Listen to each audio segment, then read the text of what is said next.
say thank you, Pip, for that lovely introduction, and thank you for opening A1 Student. I mean, our vision, as Pip said, is to make this work accessible around the world, and here it is in Auckland.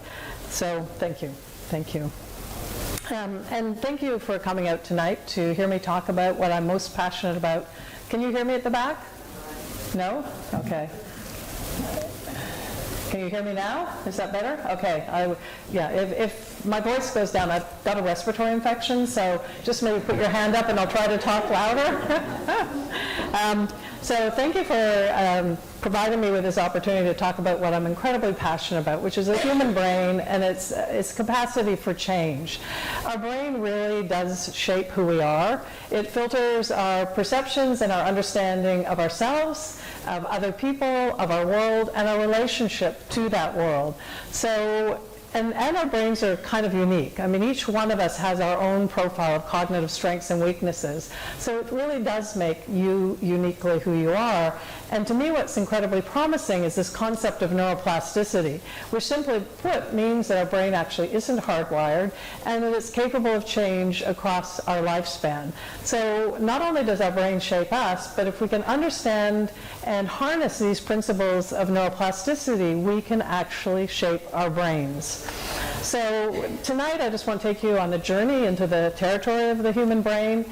And it's a journey that's both personal and universal. The personal is, my struggle with quite significant learning difficulties and trying to find a solution to those difficulties. And it's universal in that each and every one of us has a brain, which we really can't escape, given that it kind of goes with us everywhere we go.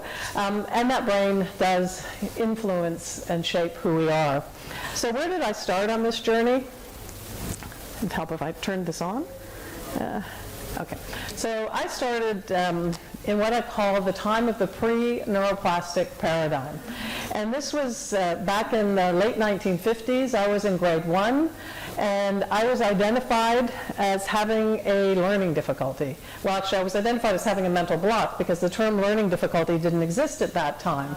And one of my problems was comprehension. I was rather concrete. So I actually thought I had a piece of wood. I had a cube of wood in my head, which made that mental block and which made learning difficult. Later, I learned, no, I didn't have a piece of wood in my head, but I had blockages in parts of my brain that made certain aspects of learning really difficult. And because at that time the belief was your brain was hardwired and fixed, the belief was if there's a problem, there's really nothing you can do about it.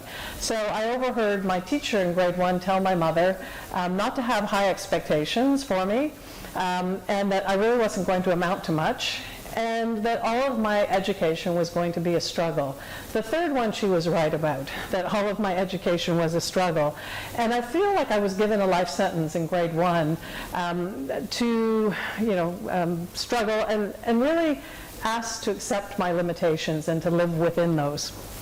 So this is where I began, and I had multiple learning difficulties, not just one. The first one that really caused me challenge was the part of the brain that attaches meaning to things. So for me, if it was concrete, if somebody said it's sunny outside, that I could understand because I could conjure up an image of sun, and I could kind of paint a picture in my head of what that was like. However, if it became abstract, I could not understand it. So if there were any relational concepts, like, this happens before that happens, or this happens after that happens, or greater than, less than, bigger than, smaller than, any relational concept I really struggled with. So my notebooks were filled with pictures. I would draw pictures to use my right hemisphere to try to understand language. I really struggled with making decisions because when you make a decision, you have to weigh alternatives. You have to compare things and see kind of how they connect. I couldn't do that. I didn't have really any logic in my world, no cause and effect. I didn't understand why things happened. I didn't understand why people did things. Something like numbers. I could understand 1 because I could, put one thing on the table. I could understand 4 because I could line up 4 things. But as soon as you put the 1 over top of the 4, a fraction or a relationship of a part to a whole, it meant absolutely nothing to me. I couldn't tell time. I couldn't read a clock. Because to interpret time, you have to see the relationship between the hour hand and the minute hand. And that was really hard for me. I was vulnerable to con artists, because one of the ways you know you're being conned is you hear logical inconsistencies in what people say. Well, for me, because there was no logic in my world, there were no logical inconsistencies. And I got labeled in grade 1 as being rigid and being stubborn.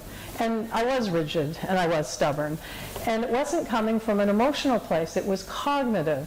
Because for me it was so hard to grasp something. So if I grasped something after incredible effort, and then someone kindly said, well, think about this over here, I'd have to let go of this to integrate this other piece of information. And it actually felt like a physical attack. So I would dig my heels in and just refuse to consider those alternatives because it was really, really hard for me. And so that was one area that was challenging. And also jokes. I didn't understand humor. I didn't understand irony. So when other children were laughing at a joke, I didn't want to be left out. So I would laugh, but I had no idea really what they were laughing about. And then there was another area of my brain that wasn't working very well. Most people, if you put your hand on a hot burner, your brain tells you pain, and it tells you where the pain is coming from, so you immediately pull your hand off. You don't have to think about it. So my brain would tell me pain, but it wouldn't register the location of the pain. The sensory feedback wasn't working properly. So I learned very early that I had to watch the left side of my body because it really wasn't my friend. And I truly was a danger to myself. And in fact, my mother used to joke that I would be dead by the age of 5 because I was so accident prone. I have lots of scars and missing teeth and from multiple accidents because I was very uncoordinated. And imagine me on a sports team. If I don't know where the left side of my body is, I'm not really very much of an asset to any athletic endeavor. So I was always the last child that was chosen, and I'm sure my classmates would prefer not to have chosen me, but they didn't really have a choice. So that was another area. And then I didn't understand three-dimensional space. So in school, things like geography, where you have to read maps, was really, really hard for me. Geometry, where you have to understand, those angles, was really, really hard for me. Crossing a street was really hard for me. Because when you cross the street, you're here and the car's here, and you actually create a spatial map of where you are in relation to that car. And for me, there were no spatial maps. So what I would do, which students do with learning difficulties, is I'd create a compensation. I would walk blocks out of my way to find a stop sign or stoplight where I knew the cars had to stop and I'd be safe to cross. Then my other strategy was to wait by the side of the road, wait till somebody else came along and cross behind them, hoping that they knew what they were doing, because I certainly didn't, and we'd get to the other side safely.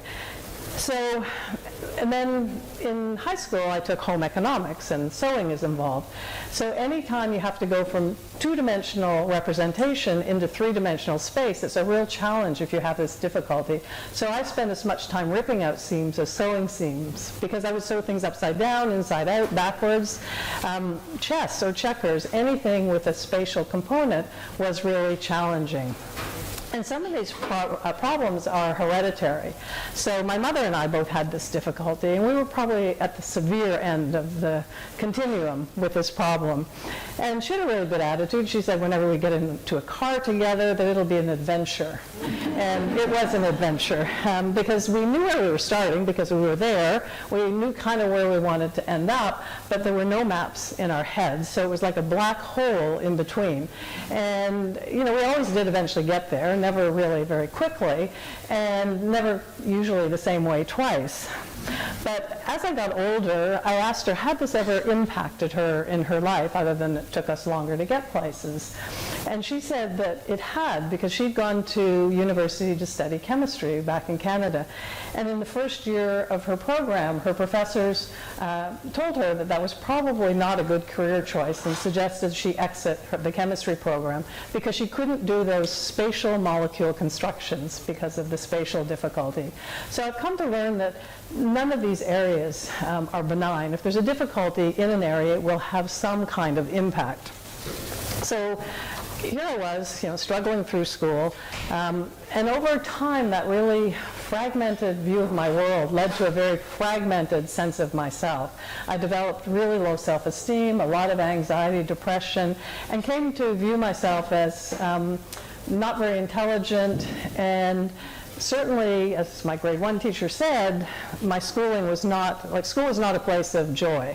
I mean, if I could have been truant, I probably would have.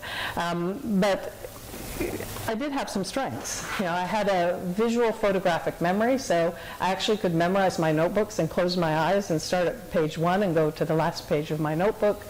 And I had a verbatim auditory memory. So like a little recorder, I would listen to lectures or conversations, memorize them, and play it back. And I'm not quite sure what it says about our educational system that I got all the way up to graduate school, really relying on my memory, but with very, very little comprehension.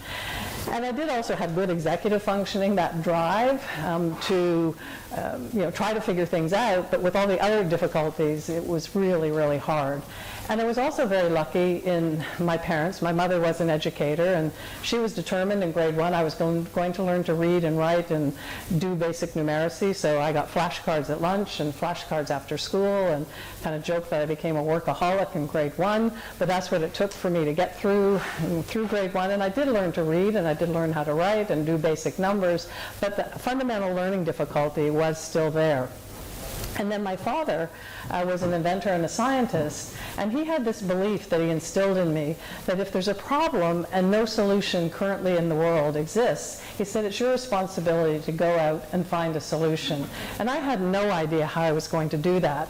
And he said something that was, I think, very wise. He said, if the rest of the world tells you you can't do this, don't listen. He said, go out and try. He said, this is how science goes forward. So here I was, figuring, I'm going to try to do something, but no idea if I could. And for me, my life changed in August of 1977. And the solution came in combining 2 lines of research. So that August, somebody handed me a book that changed my life. And this was The Man with a Shattered World. And it was written by Alexander Luria, a brilliant, brilliant Russian neuropsychologist. And after World War II in Russia, there were a lot of soldiers with very localized head wounds. And they all came into where Luria was working, and he would look at, okay, there's damage to this part of the brain. What can the person no longer do? Therefore, what's the job of that part of the brain? And this book was the story and the journal of a Russian soldier, Lyova Zazetsky, who had a very localized head wound as a result of an injury at the Battle of Smolensk in 1943. And so the book was Zazetsky's journal, and then Larry explaining what was going on in his brain. And as I read this man's journal, I thought, we're living parallel lives. I was using exactly the same language in my journal to describe my difficulties as he was in his journal after his injury. And I knew I didn't have a piece of wood in my head, I didn't have shrapnel in my head, but there was something not working properly in my brain. Zazetsky talked about living in a fog where meaning was ephemeral and it would disappear into a mist. I was using exactly the same language in my journal. He talked about how he couldn't understand fractions now, and he was studying mathematics before I couldn't understand fractions. He talked about how he'd been able to tell time before, and now he couldn't tell time because he couldn't see the relationship between the hands of the clock. I was 26, I still couldn't tell time. He struggled with those relational concepts, greater than, less than. So now I understood, okay, something is not working in my brain. And to solve a problem, you have to understand the nature of it. So now I had the nature of the problem, or the source of the problem, but what do I do about it? So the next piece of the puzzle came in the work of Mark Rosenzweig. He was a psychologist at Berkeley who in the 60s was doing a lot of research with rats, looking at this idea of neuroplasticity, which really just means stimulation can change your brain physiologically and functionally. So he had these rats, and he put them in a really enriched environment with lots of toys to play with, lots of stimulation, and then he put them in mazes, and he found that the rats who had the enrichment and the stimulation were much better at learning mazes, which is like a rat intelligence test. Then what he did is he looked at their brains afterwards, and he found the brains had changed physiologically. There were more dendrites, the branches at the end of the neurons, which allows for more synaptic connections, which allows for better neurotransmission. There were more glia cells, there were more neurotransmitters, there was enlarged capillaries, so more blood flowing to the brain. So he argued stimulation leads to physical changes in the brain, which leads to better learning. So I thought, if rats have neuroplasticity, surely humans must have neuroplasticity. All my professors told me this is not true. And this was like 1977. This was that time of the pre-neuroplastic paradigm. And then I remember what my father said, okay, you know, don't listen, go out and try this. So, and I kind of had to believe that if rats had neuroplasticity, surely humans must have that capacity. So I decided to create an exercise for my difficulties, and I had multiple difficulties. I had, at a minimum, 3 different parts of my brain that weren't working, that were causing that reasoning, processing information difficulty, the somatosensory cortex or kinesthetic, knowing where the left side of my body was in space, and the spatial difficulty. So the first exercise that I created was using clocks. Not that I wanted to get better at telling time, but I wanted to force my brain to process relationships. And I was really terrible because I couldn't tell time, so I had to have somebody initially help me, you know, mark my clocks to see was I doing it correctly. The students now get to do it on computer. I had to do it on paper at that time. But eventually I got really accurate and really fast at being able to draw and read a 2-handed clock, and I could then tell time. But I didn't feel any change in my functioning. So I decided I have to make it harder. So I added a 3rd hand. So now there was an hour, minute, second. That was great, but I didn't feel change. And then I added a 4th hand, which was a fraction of a second. And for me, it was after that 4-handed level where I mastered it and was processing 4 relationships simultaneously that I knew there was human neuroplasticity. Because now I could understand conversations for the first time in my life as people were talking to me. Before, I would memorize the conversation and walk away and maybe for 2 hours play that conversation over, and that person hadn't waited for me for 2 hours, right, you know, to understand what they were saying. Now I could listen to somebody, I could understand, I could actually say something appropriate back to them, I could have a dialogue. For the first time in my life, I was part of human discourse. That fog started to lift. The other thing that changed was mathematics. I could now understand math from the logic, from first principles, from reasoned principles. No more memorizing formulas and just plugging numbers in and hoping I got the right formula. And so I went back and I taught myself all of mathematics from grade 1 right up to college and really understood it for the first time. I actually had insight. I've now started to understand why people did what they did. Before, I just felt like there was all these series of random events that were happening in my life, but there was no kind of rhyme or reason. Now I could understand. Because I had a really strong visual memory, every night as I was drifting off to sleep, scenes would play over in my mind's eye from age 3 and 4 and 5, and I think, oh my gosh, that's why this happened, that's why this person did that. And it felt like that fractured and fragmented sense of myself started to integrate into a whole human being. And one of the interesting things about this area, I don't know if people know Norman Doidge's work. He wrote The Brain That Changes Itself, and he's a research psychiatrist in Toronto, where I'm from. And in about 2000, he started becoming aware of my work, and he felt that some of the people that were coming to him for psychiatric support might have this same difficulty that I had, because he saw that there were certain people that couldn't benefit from insight therapy. And instead of blaming the individual, saying they're resisting or they're not trying, he thought this might be a cognitive difficulty. So he sent those individuals to me. They would work through that same exercise. When they got to the same level that I did, they could start to benefit from insight therapy. So a really, really important area. And then Also, what changed is I understood humor. I could actually understand jokes. I was no longer vulnerable to con artists. And I think I'm no longer rigid. I mean, other people might feel differently about that. But I can compare and contrast. I can make decisions. My life really significantly changed. So then I decided, let me see if I can do that, address the kinesthetic or the somatosensory problem. Because now I was driving a car. And if I didn't know where the left side of my body was, I didn't know where the left side of that car was. And I promise I didn't run over anybody because I was really careful. But, you know, my car, just like my body was dinged and dented and bruised, my car was dinged and dented and bruised. And initially it was my parents' car. So I knew to work on that area, I had to do an activity that required refined sensory feedback with my eyes closed because my eyes were my compensation. So I created a whole program, went through it, and now I'm no longer a danger to myself. I can actually play sports and I don't bang myself or bang my car. So I saw that change. Then I decided to work on the spatial part and created a different exercise for that. And now I can read maps. You know, I can actually navigate, and I prefer maps to a GPS because I like to see kind of the spatial relations of how things fit together. And I can build IKEA furniture, which, you know, because you go from that two-dimensional representation into three-dimensional object. I mean, before the shelves were upside down, the back was on backwards, but I can actually do that translation. I can play chess, which I couldn't before because I couldn't construct spatial patterns. So, you know, I felt after seeing that there is human neuroplasticity, and then I wanted to take this work out into the world to help other people. And what I learned from this is that every one of us has our own unique cognitive profile.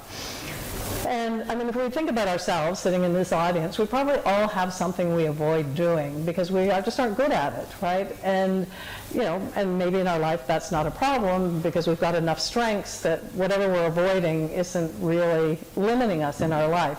And then you see the individuals like myself or other students that are identified as having a learning difficulty. And that's where there's a cognitive load. It's multiple cognitive functions come together to make certain aspects of learning very, very difficult. And I argue that we need to go under the labels, the kind of diagnostic labels, to look at what are the functions that are causing that individual difficulty. So we can see 5 students identified as having a reading difficulty, and each one can have a slightly different combination of strengths and weaknesses. And if we're going to help that child with a reading difficulty, we have to target the specific cognitive areas for that person that are causing them the challenges. And if people are interested, there's a cognitive profile on our cognitive questionnaire on our website that has a bit of, I think, a few over 200 questions. And you can go in and based on your responses, either for yourself or for, you know, a student or for your child, at the end of it, it will say, based on your responses, maybe these are some of the areas that are causing difficulty. And recently, a professor at the University of Toronto looked at the profiles of 1,500 students that had been initially assessed through our assessment. And what he found was, we look at 19 different cognitive functions, and I'm clear that's not everything related to learning, but they tend to be more common difficulties. So he looked at those profiles of the 19 functions, but he only looked at the 9 more common ones because he thought 19 was a little too much. And out of that, he found that 70% of the students had a unique profile that they didn't share with any other student. So it points to the complexity of learning, that these are incredibly complex. And if we're going to support a student and change their cognitive functioning, we have to go under the label to really understand what's going on for that student. So what are some of these cognitive functions? And if you can't read those at the back, I really apologize. I'll talk about them. So some are auditory memory. So this is, you know, the child that comes home, knows they have homework but has no idea what it is because they can't remember. Or you might know somebody that you send to the grocery store and you ask them to buy 5 things and they come back with only 3. And they have no idea that there were 2 other things that you asked them for because they can't hold the information in auditory memory. Or the ability to learn motor plans, which are critical for the writing process. So this is the child that can be really articulate, tell you a beautiful story, you put a pen in their hand, and almost nothing goes down on the page. Executive functions, this is mental initiative, planning, strategizing, thinking, problem solving. The capacity to read nonverbal cues. So this is the child that's awkward socially because they misread cues. Or visual memory for learning symbol patterns, which are critical for reading, for spelling. Face recognition. There's some people that just don't recognize faces. So they'll recognize their neighbor if they see them on the porch of their house because they're in context, but they see their neighbor in the grocery store, they have no idea who that person is. So all of these are really, really important functions, and they work on a continuum. So somebody can be gifted in an area, they can be exceptionally strong, they can have average functioning, they can have a mild, moderate, or severe problem. And this is where the complexity of the learning profile comes in, because it's the combinations and permutations of these different functions on a 12-point continuum in terms of strength to difficulty. And then I like this concept of cognitive mismatch. So to start off, if anybody tells you you only use 10% of your brain, they're not right. Over the course of the day, you use every part of your brain. And if there's any part that's underperforming, it will have an impact. We work with a lot of adults, and I came to label this concept as cognitive mismatch. This is where somebody's in a job and their cognitive profile isn't quite aligned with the demands of their job. So if we think about a pilot who can't hold auditory information and can't remember the instructions from the air traffic controller, that's a cognitive mismatch. And I worked with a pilot that had that challenge, and he had a compensation. He would ask the air traffic controller to repeat the instructions multiple times. But I figured, in the United States, Chicago O'Hare or Atlanta are some of the busiest airports in the world. And what if that air traffic controller has no time to repeat those instructions? So I used to always find out if I was getting on a plane where he was going to be, what airspace, and make sure we weren't in the same airspace, because it was worrisome. But the better solution was he worked on that function. He now can hold the information. He just has to hear it once. But I think this concept of human error, which we hear about, could be a cognitive mismatch, where some of these human errors are because the person in that job doesn't have the cognitive capacity to actually do all aspects of the job. Then I worked with a butcher who had that kinesthetic problem. So, he's got a sharp knife in this hand and he doesn't know where this hand is. So the first day that I met him, his left arm was all wrapped up in bandages because he was accidentally cutting himself. And for whatever reason, he really wanted to stay in that profession. And we addressed that problem, and he no longer cuts himself. But I also worked with somebody on the Olympic ski jump team in Canada. And he only had a mild problem here, like really, really mild, which for anybody else in the world, it would be pretty insignificant. But for him, it was really critical because he was coming down those chutes at incredible speed, and a mild imperception of knowing where one side of his body was meant he fell with increased frequency to that side. So for him, it was critical to address that. And you should always ask, I don't know if there are any dentists in the room, but if you're going to a dentist, just make sure they have really good spatial ability, because you want them to be able to go from the x-ray to translate it into, like, spatially, which tooth is it that they're going to drill. So that's really, really important. And then another area, I worked with someone that was at a teaching hospital in the United States, and he was doing his residency in pathology. And so he was examining breast tissue, so looking at a slide with breast tissue. And it was somebody that had breast cancer. They'd gone through a chemotherapy and radiation, and that was to determine, are they in remission? And he knew how important this was. So he was being really, really diligent and really careful. And he was just about to sign off the person was in remission when his supervisor came over and said, "Didn't you see these cells up here? This is cancer." And it wasn't that he hadn't seen them, because he had looked at them really carefully, but his brain hadn't registered what they were. So he exited out of his program because he knew of my work, worked on that function, and now he won't make that kind of mistake. But again, think about that idea of human error. And there's lots and lots of different examples in the book in terms of some of those cognitive mismatches. So if we think about, go back to that idea of reading, and again, I apologize at the back. I mean, what I'm trying to get at here, if we look at this, is there are all these are the 19 cognitive functions that are the foundation of the work that we do at Arrowsmith. And anytime we do any learning, combination of these functions comes together to allow us to learn here in the reading process. So when we read, it's all of these functions that have to come together to allow the reading process to go forward. And that's where I argue, you know, don't just identify as a reading difficulty. We need to know, for that individual, is it these 3, or is it that 3, or is it 5? And sometimes we see students with all of these. And these are the students that, with the best will in the world, the best reading programs, are going to struggle and probably not learn how to read unless we address the cognitive functions. So what's one of those functions that's critical in the reading process? This one I call symbol recognition. A researcher in Europe calls it the brain's letterbox. Another researcher calls it visual word form area. It's the part of the brain that holds the visual symbol pattern that's critical for learning how to read. It's critical for spelling, any kind of visual template learning, even learning, you know, chemical equations, math formula, as a visual template. So, you know, if you want to test yourself here, you can kind of think of the word cat. Can you close your eyes and see it projected up on the blackboard? And some students, you know, can't do that at all. And these are the students, when they look at print on a page, they may say the same word multiple times and they don't recognize it. And every time they see it, they may have to sound it out because they can't hold it in visual memory. So if someone's really strong here, this is a capacity that I was really pretty exceptional at because I had that photographic visual memory.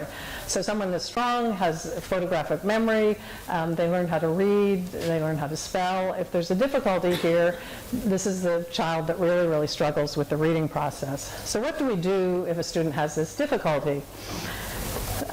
We have about 44 different languages built into a computer program. This is Armenian that this student is looking at, and students will often ask, you know, I'm struggling with English, why am I looking at Armenian? Or, you know, Telugu, Sinhalese, Burmese, Urdu. And the idea is, for all of the activities that we do, because we're not teaching skill, we're not teaching content, we want to take all the compensations away. So if we use English, this student might be able to put meaning to it, he might put sound to it. We want to work on the part of the brain that holds visual symbol patterns. So at the beginning of the exercise, the student is looking at a very simple language called meow. I'm not sure exactly where that comes from. And then the most complex language we use is Chinese. So they start with one symbol pattern. By the end of it, they're holding 8 Chinese characters in their mind's eye. And at that point, English actually looks pretty easy. But again, it's not that we've taught them the skill, we've changed the brain's capacity to hold visual symbol patterns. So you see a word recognition shift, reading speed shift, spelling shift as the students work through this activity. And then this is an area that's near and dear to my heart. You know, some people say, okay, it's nonverbal learning difficulty. Does it really impact the student in school? Well, it's going to affect the student from being able to accurately read the nonverbal cues and expectations of their teachers. And it will have a huge impact in their social relations. So I showed this picture to a 12-year-old girl back in Toronto. And in her neighborhood, nobody wanted to play with her. And they said that she lies all the time. So I showed this picture to her, and she looked at it and looked at me and asked her what's happening. And she told me they're playing badminton. So it really doesn't look like badminton, but I asked her why she thought that. And she looked, this woman has netting on the front of her hat. And this is what I call premature closure. A student that has a significant difficulty here will look at one element, they'll make an interpretation, they won't look at all the other nonverbal information, and then they'll run with that interpretation. So she saw the netting, association of badminton net, they're playing badminton. So she wasn't lying in her neighborhood, she was just seeing the world very differently than everyone else. We worked on this area, and she's now in her 30s, and she can navigate the social world. One researcher calls this area cognitive Goldilocks, which I think is really appropriate, because this is the area of the brain that allows you to put yourself into a situation before you get into that situation. You create a plan. Okay, this is what I want to accomplish in this situation. You put yourself into the situation, and then you start executing the plan, and you start reading the nonverbal cues from the other people to see, is my plan working? And if it's not, you start to modify the plan to get the outcome that you want. So it's a very, very active capacity. I showed this to another girl, an 18-year-old in Toronto, and she looked at the picture and looked at me and told me they were at City Hall. And I guarantee you, City Hall in Toronto does not look like that. There's some days, maybe. But so in her case, she pointed to the rope at the front, in the foreground here, and she'd gone to City Hall the week before, and there was an area cordoned off with a rope. So again, that premature closure, take one element and make kind of a judgment as to what's going on, and obviously leads to a lot of difficulties in social skills. If somebody's really good here, this is a good negotiator that can do that really subtle nonverbal reading. They can read nuances. They can modify their behavior as the situation evolves. They survey really widely to take in lots of information. If there's a problem here, obviously they're socially awkward. They misinterpret information. And they also do what we call they leap before they look. So they jump into a situation without taking in all of the information. So as we work on this area, what happens? So these are some of the outcomes as an individual works through the nonverbal capacity. So not only do they start to be able to create plans and execute them effectively, read and interpret accurately all of the nonverbal information, but they actually start to be able to modulate, regulate, and interpret their own emotional responses. Because this doesn't just affect them in understanding social cues externally, but also their own emotions. And we know we're successful in the adolescent classes to work on this because they start dating, which is kind of a two-edged sword, because if they date, they don't want to do their homework. But it's positive. So then if we think about various approaches to addressing learning difficulties, and all of these approaches are beneficial. So some are compensatory, and this is where you take tools or technology to support the learning process. So for the student that struggles with writing, one of the compensatory strategies is to give them voice recognition software. If they have problems with auditory memory, one of the strategies is give them a recorder so they can record the lecture or the information and play it over. But they're compensating. They're not addressing the underlying difficulty. And then there are approaches that I call content skill-based. And the best of these will look at the profile of the learner's strengths and weaknesses, and then they'll modify the curriculum to meet the strengths of the learner. So if a learner is really good in what we call Broca's area or phonemic awareness, you'd use a reading program that, like phonographics, one that really placed a load on phonetics. If they were really good in that symbol recognition, you might use a program like Linda Movell or Orton Gillingham that has more of a visual load. So you look at the profile and you modify the curriculum to meet the strengths of that profile of that learner. And then there's strategy-based approaches. This is what people call metacognition. So it's rules or strategies for solving problems. So for example, if somebody's given a math word problem, you'd say, okay, highlight all the operational words, line them up in order of operations, and then solve the problem. And they're all useful. And I argue the premise of all of these approaches are that the learner is fixed. We're actually not changing the learner, we're changing the external to deliver to the profile of the learner. And then the work that I've developed, I argue, is capacity-based. And here the premise is the learner actually can be modified. We're actually changing the cognitive functioning of the learner and not adapting and changing the external to meet that profile. We're fundamentally changing the profile. So the capacity-based program, basically the premise, change the cognitive capacity of the learner, and then the learning goes forward. So what might it look like if we combine the cognitive programs along with academic curriculum? And if people are interested, because it'll be hard to see some of these slides, there's a document on our website. It's the one that's kind of shown up here. It's our research summary of 2019, which summarizes a lot of the latest studies that we've done. And each study, there's the name of the organization or the university that did the study, and if you click on that, it'll actually take you right into the research study.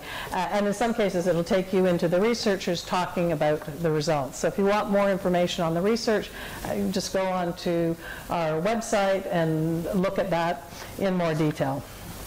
So the studies we've done, I think a bit over 20 studies with about 700, slightly over 700 students and across 6 universities. 5 of them have control groups, 4 countries, 19 schools. And interestingly, some people think that the brains of people are different in New Zealand and Australia and Canada and the United States. So that, you know, if we've done research in Canada, it doesn't really apply to New Zealand. I guarantee you it's not the case. We're pretty similar in terms of our cognitive structures. And all of the research is showing cognitive change, academic change, social and emotional well-being change, and I'll talk about those. And we're now doing imaging research to look into the brains of these students to see what's happening in their brains. So one of the first studies, this was done in the Toronto Catholic District School Board. We have 2 publicly funded boards in Ontario, a Catholic and a non-Catholic board. So these were students with learning difficulties, 60 students from grades 3 to 9, all identified as having learning difficulties, and they were looking at, the board was looking at the rate of acquisition of academic skills. And what they found was these students on things like word recognition, arithmetic, reading comprehension, and reading speed were learning 2/3 of a year per year. And that's pretty traditional if you look at the research for students with learning difficulties. They're not learning a year per year, and they're falling behind their peers because of their learning difficulties. So they made a decision to take these students out of academics 50% of their day. So now they're getting 50% less academics, and 50% of their day is on cognitive programs. At the end of the year, the first year of doing that, these students doubled and tripled the rate of learning. So it wasn't sitting in the academic classes that made a difference, it was changing the cognitive ability of those individuals to learn. They extended the study 1 more year and saw the same results after 2 years. Then this is a study that was done in Melbourne at St. Peter's School in Australia. And at that school, they use standardized testing, which they do in a lot of different countries. And they use the Australian Council for Education Research measures, both a reading comprehension measure and a mathematics measure. And they pre and post test at the beginning of the year, the end of the year, all the students in each grade.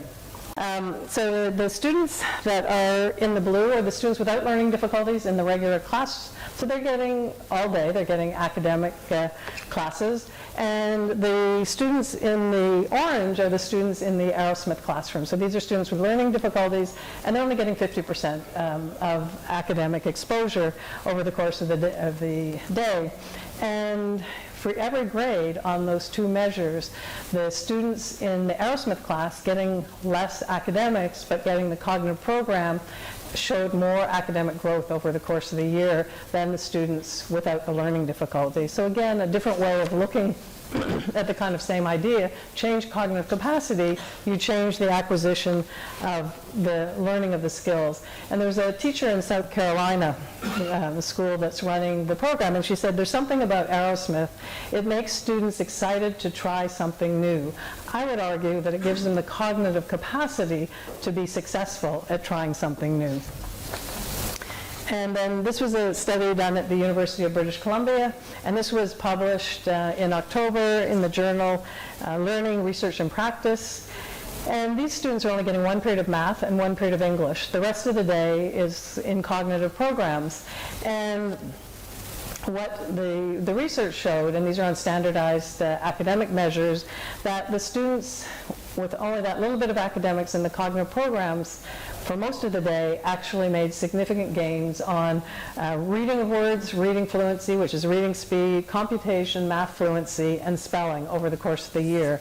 And then this work was replicated, and again, this is all on our website, was replicated at the University of Calgary, the Brain Gain Lab, and then at Southern Illinois University, a university south of Chicago in the United States. And all of these measures changed at a significant level for these students, and all of these students are in different schools with different researchers, and all showed significant academic change while they were only getting 2 periods of academics.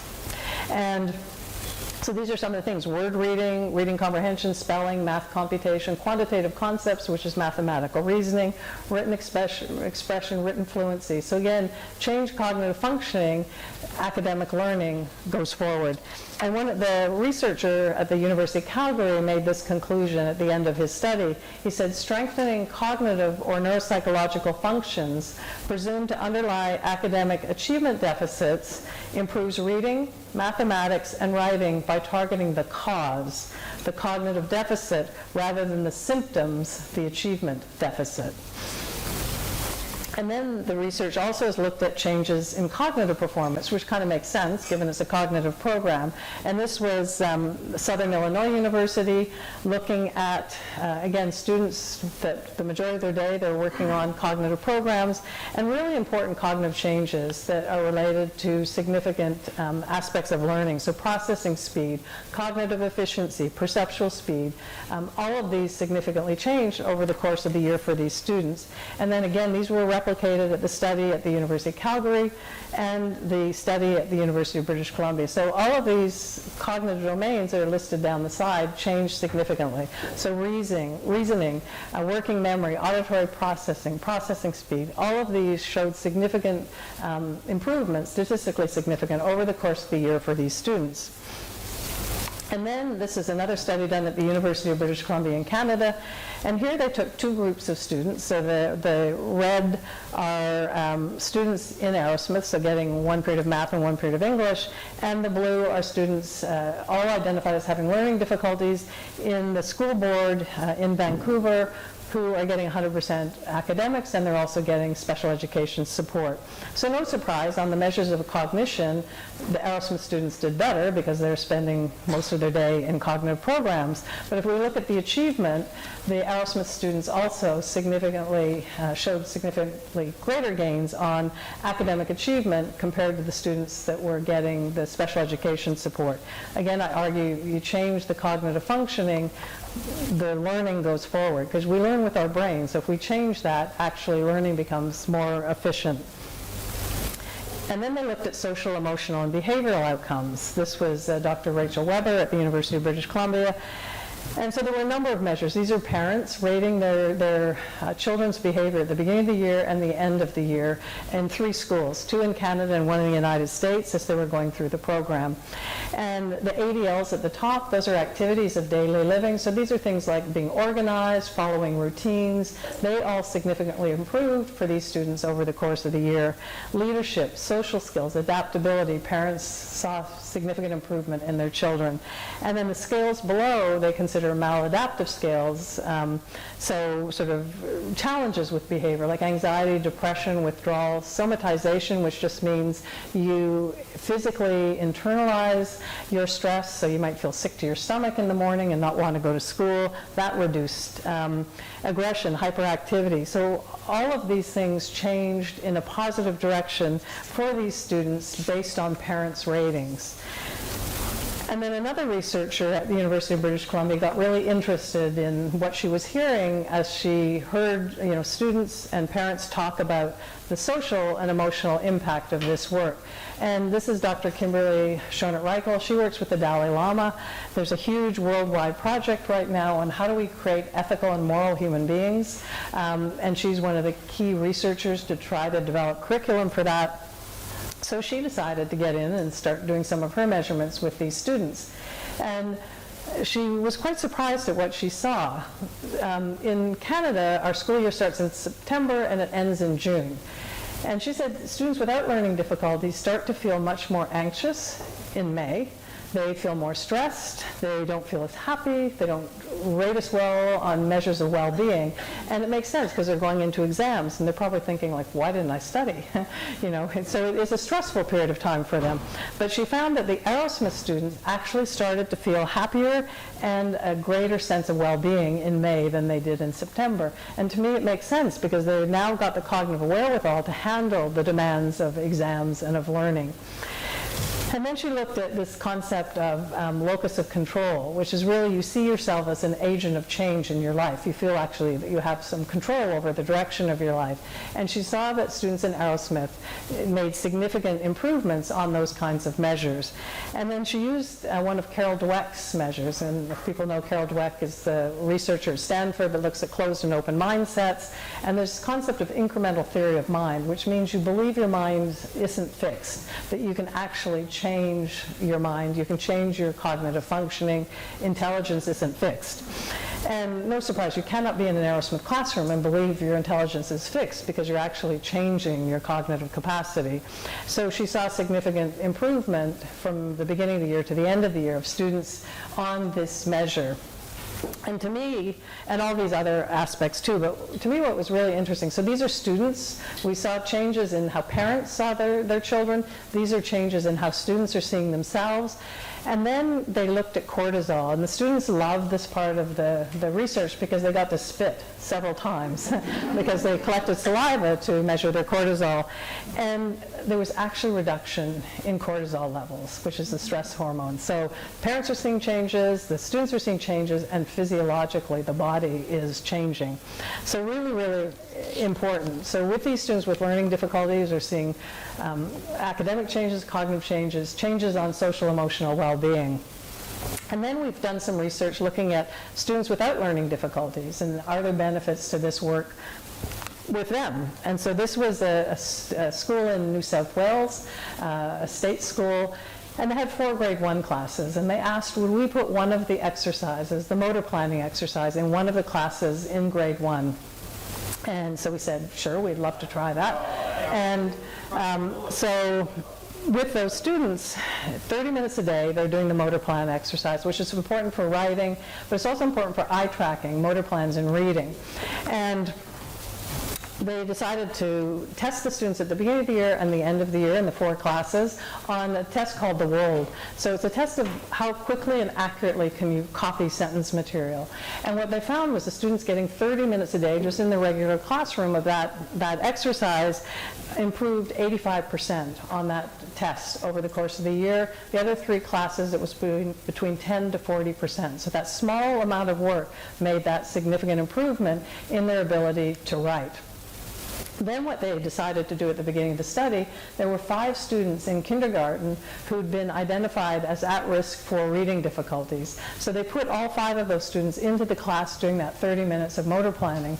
10 weeks in, all of those students were de-identified at being at risk for reading difficulties. And it makes sense to me because it's again that motor plan for eye tracking in the reading process that shifted. So it benefited the students without learning difficulties, and it benefited those 5 students that they put in that they felt were at risk. And then we did a study, this is in Madrid in Spain. These are grade 3 students, just regular grade 3 students, and they don't speak any English. So this is an exercise, it doesn't matter what language you speak, there's really no language involved. And so 40 minutes a day, they did the reasoning exercise, that one with the clocks that I created for myself. We only had 3 months between the beginning of the program and the end of the program. So they pre and post tested them on standardized measures of visual spatial ability, attention, and planning, executive functioning, and saw significant improvements in all of these measures. And this research is being presented at a conference in Prague this summer, and they've now extended the study. I think they've got 50 or 60 grade 1 students that they're researching this year on the cognitive exercise. So not only does it benefit students with learning difficulties, but basically, given that we all have a brain, any student can benefit from this work. And then last February 2019 in New York City, the researchers got together and did a presentation on their findings. So the researchers from the University of British Columbia in Canada, Southern Illinois University in the States, and actually the researchers from Madrid came as well. And one of the researchers summarized their findings this way. She said the results are consistent from the different universities. And she said, there seems to be a story here about cognitive efficiency, which includes working memory and attention and learning, the capacity to learn new things, which is what I argue this work is. It's not teaching skills or content, it's changing the capacity to learn new things. These are really important cognitive skills for success at school and at life in general. And it's really important to consider that we saw this much improvement after only 1 year of what's most typically a longer program than that. And then now we're starting to look into the brains of these students through imaging. So there are 2 labs that are doing this, Dr. Boyd at the University of British Columbia and Dr. Greg Rose at Southern Illinois University. And what are we seeing? So these are patterns of network connectivity. These are adolescents without learning difficulties, and this is a connectivity within networks and between networks. And they all need to work really well for people to be able to learn, to understand their world, to navigate in their world. So this is the pattern that you see if there aren't learning difficulties, and all of this work was presented at the Cognitive Neuroscience Conference in San Francisco last year. And then what are we seeing in the brains of students with learning difficulties? We're seeing a pattern of a brain that's working really, really hard. And we're seeing a pattern of areas that are underconnected, so they're underperforming, the strength of connections is weak, and then we're seeing areas of hyperconnectivity where the brain is working really, really hard. And the hypothesis is that parts of the brain are working really hard to try to do the job of those underconnected areas, but it can't, because these areas up here that are working hard aren't designed to do the job of the other areas. So what happens is a brain that's working really, really hard but not efficiently. And anybody that knows anything about how a student works with a learning difficulty, often they work really, really hard but don't really get the results from that amount of effort because the brain isn't able to work efficiently. And then there's this concept, if anybody looks at power grids, of rolling brownouts. And there's a same concept in the brain that at times, because the brain is working so hard in these students, it kind of, like, parts of it go refractory or shut down or kind of go offline, and that's where attention starts to wander because the brain gets exhausted because it's working so hard. So then what are we seeing as students go through the program? So this is a study done, again, Southern Illinois University, looking at network connectivity in the 6-week intensive program. So in a few places in the world, we have a 6-week intensive program doing the reasoning exercise, and it is intense because I took the number of hours in our 10-month part-time program and I compressed it into 6 weeks. So the students are doing 5 hours a day of that reasoning exercise, 5 days a week over 6 weeks. Does it sound like fun, Grace? And I wasn't sure whether anybody could humanly do it, and that's how I did it, but we have people flying in from all around the world, and we're seeing exceptional results. And anybody that comes, if they're in a certain age and they want to be part of the study, we image their brains at Sick Children's Hospital at the beginning of the study and the end of the program. And we're also collecting cognitive measures, academic measures, and social emotional well-being measures. But what we're seeing is in that 6 weeks of intensive work, critical networks that were underperforming are starting to strengthen in their connectivity, and those hyperconnected areas are starting to tone down. And some of these networks are the ones that are critical, the salience network for knowing what's relevant, what's critical, what's essential in your world to pay attention to. The executive control network, which is executive functioning, so it's critical for regulating attention, for planning, for problem solving, putting yourself into somebody else's shoes. So these are really, really significant changes that we're seeing in the brain of these students. And one mother in Texas, I think, describes this quite aptly of what she saw in her son. She said 6 months into the program, he literally woke up. Similar to the stories of patients in a coma waking up. One day he walked into the classroom and anxiously asked, "Where have I been? Why haven't I noticed all these things before?" They were all going on, but his brain just didn't really register the significance of those. And what I'd argue, he didn't wake up out of a coma, but his salience network woke up. Just like the fog lifted for me, all of a sudden he was aware of what was going on around him.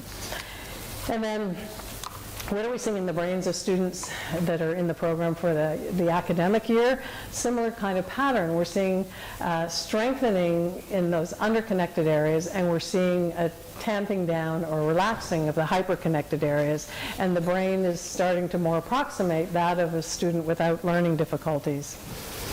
So that's all done at Southern Illinois University with Dr. Rose. And then at UBC, we're seeing very similar things, but looking into the brain slightly differently. So this is Dr. Boyd's work. This is using fMRI. We adapted the reasoning exercise so the students in the scanner could actually do it. So imagine being in a scanner and trying to do the clocks. It's a little challenging. But what we found at the beginning of the program, or before they started the program, the brain was really inefficient. You can see there's a lot of yellow there that's lit up. And that means there's a lot of real estate being called into play to try to solve the reasoning task. 3 months in, and we saw the same pattern at the end of the academic year, much less real estate to solve the reasoning problem. And what Dr. Boyd said, she said, we don't always want to have to be doing maximal effort in our brains. It's just like our muscles. If your brain is fit and accomplished at a task, you should be able to dial it down. And that frees your cognitive resources to do other things. So the same kind of thing we're seeing in the UBC research as in the Southern Illinois University research, a much more efficient brain. And then this is looking at the executive, the prefrontal cortex. Sort of hard to see, but there's a tiny, tiny little red dot here at the front of the brain. So this is this part. And you can see 3 months in, much more activation. And we saw the same pattern at the end of the academic year. And the prefrontal cortex is really critical. It's mental initiative, thinking, planning, problem solving. And we know that students with learning difficulties tend to be a little disorganized in their approach to solving problems. What we're seeing over the period of time as they're going through, more activation in the prefrontal cortex and more ability to strategize and solve problems. And one student described it this way. He said, I began to organize my thoughts more effectively and to plan ahead. First a few weeks ahead, then a few months ahead, and for the first time in my life I had real long-term goals and was able to take steps towards achieving them. This student went back to university, completed a 4-year design degree, went on to design a new ambulance, won pretty much every award in the province of Ontario for design, could pick his job, and then he came second in the world designing a racing car for Michelin. And we didn't give him those gifts. We didn't give him the spatial, all of those gifts he had. We gave him the engine to drive those gifts because he would not have been able to do that, to organize and plan. So a really, really important area.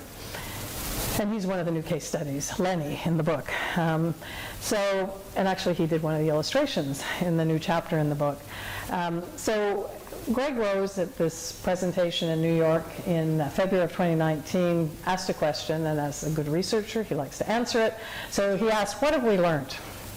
And then his answer, he says, we know that Arrowsmith training strengthens network connectivity, but such training also reduces hyperconnectivity. These students start relatively poorly and end relatively well. The whole system is moving in a positive direction. There is neuroplasticity as a function of Arrowsmith training, which improves performance. Nothing changes in your brain, nothing changes in your performance. Big change in the brain, big change in performance. So, do precise Arrowsmith cognitive exercises activate and functionally change particular areas or networks of the brain? The answer is yes. And when I read Rosenzweig's challenge, he was the person that was working with those rats and the idea of neuroplasticity. So I read his challenge. In 1977, he had written in one of his articles, can we take this work with rats and apply it to human learning? And I was pretty desperate, so I figured I was going to try. And I think the answer that we're seeing now in the research is yes. There is human neuroplasticity, and the work that Arrowsmith is doing is driving physiological and functional changes in the brain, which are leading to the academic changes, the cognitive changes, and the social emotional well-being changes. So if we think about what is Arrowsmith, it's targeted cognitive programs that are targeting to very specific functions. This idea of effortful processing. This is coming out of Tracy Shore's lab at Rutgers University in neuroscience, that to drive neuroplastic change isn't easy. And you ask any student in an Arrowsmith classroom, it is hard work. And we don't really let students rest, right? You master something and then we make it more difficult. And you master that and we make it more difficult, because that's what drives change. So this leads to structural and functional changes in the brain, which leads to increased cognitive capacity and the ability to learn, which leads to increased social and emotional well-being, which then leads to increased academic success, and I would argue with the adults we work with, vocational success. And as I'm getting older, I'm really encouraged that there is neuroplasticity across the lifespan. We've worked with people as young as 4 and as old as 81, and we saw the 81-year-old made the same progress as, say, a 12-year-old. So what do I dream of? This is my dream, that basically cognitive transformation becomes a normal part of the journey of education. We have a brain. We go to school to learn. We learn with our brain. Let's put the brain into the equation of education. And I believe every student should have the opportunity, whether they have a learning difficulty or maybe they just have that cognitive mismatch that's going to show up later in life, or they don't have any difficulty, but we can enhance functioning. That I would like to see this kind of work, just a regular part of curriculum. And I have a whole plan. In grade 1 we do motor planning, grade 2 we do visual memory, grade 3 we do numeracy, grade 4 we do the reasoning, grade 5 executive functioning, grade 6 the nonverbal piece. And that should just be a normal part of education. We go to learn, we learn with our brain, we also work our brain in school. And for me, what breaks my heart is a lot of students with learning difficulties stop dreaming at a certain point in their lives. Certainly I had shut down my dreams. I didn't see a future for myself. I figured nobody would ever hire me. In fact, after my undergraduate degree, the University of Guelph hired me for 2 years to work in their laboratory preschool. And I was convinced the reason they hired me was I would damage their reputation if they let me out into the world, and they had to keep me in the house for a little bit more time. No, truly, I believe that. So I think what this work does is not only allows people to dare to dream, but it gives them the cognitive resources and the cognitive wherewithal to actually be able to realize their dreams. And if people are interested, there's a documentary being made in Australia right now on this work. It's called Francesca, You and Me, and that's little Francesca there. Catherine is the older person in the picture, Francesca's mother. And we'll have a sign-up sheet. If people want to follow that, you can put your email down and Catherine will let you know kind of where she is in that process. And she's working with award-winning documentarians in Australia. Her daughter now, I think, is in grade 7 and is a year and a bit out of the program and doing really, really brilliantly. And she's actually one of the new case studies in the book as well. So please come and follow what's going on there. And I also want to just give a huge shout out and thank you to Pip and to Michael and to A1, because when I put this work on the world, I didn't have children. This is kind of like my child. And I look for places where it's going to be honored, where there's going to be integrity, and every child is going to be nurtured. And certainly A1 student is that place. So thank you, thank you, thank you.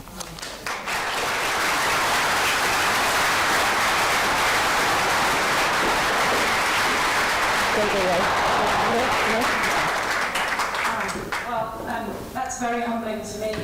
I don't know if you know, I don't have children. So this is my baby, and seeing 20, 30 children a day, and being able to give them back at the end of the day is also good.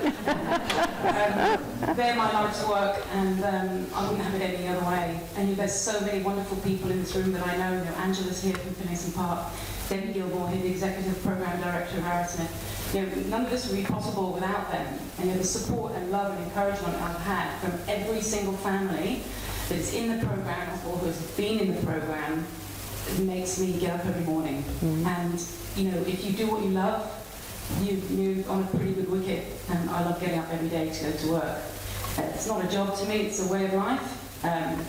I'm looking forward to the weekend, however, but it has been an amazing journey so far, and we're just at the beginning. And I want to help as many children as I can. And the stories Barbara said tonight are typical of my students. This is not a Canadian far-off planet that, you know, it happens every single day. I get calls from parents every day saying exactly these things. And all of the parents in this room have told me almost a similar story about their children.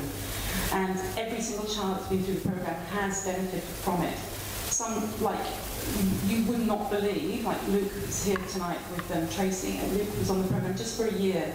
He arrived to me completely disheartened, labelled disruptive, oppositional, naughty, not reaching potential. Within a week, he was flying. He stayed with me 1 year. He's at Auckland Grammar now. He's so proud. Sent me a picture of himself in his uniform on day one. And he's the first person, he was 12 at the time, he's the first person in New Zealand to master 10 hand clocks. And he had a special commendation from Toronto for that. I'm so proud of him.